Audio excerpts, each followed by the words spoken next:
it's Michelle from the Saskatoon Industry-Education Council, and I'm here to share how our popular Spotlight on Careers are going to look a little bit different this year.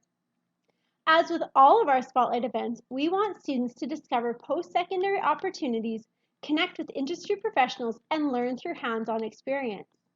But rather than hosting all-day in-person events, this year we'll be creating opportunities for students to learn about specific career paths online. Each month, the SIEC Spotlights will focus on a different industry sector in Saskatchewan.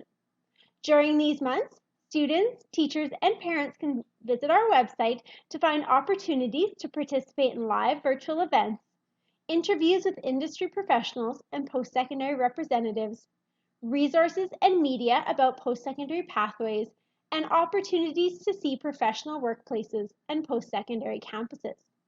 Teachers will be able to meet curricular outcomes by using these and other resources in their classrooms, and students and parents can access them from home, whether they're learning remotely or simply curious about a specific career path.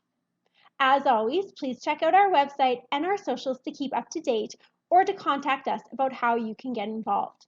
The SIEC looks forward to sharing this content with you this year.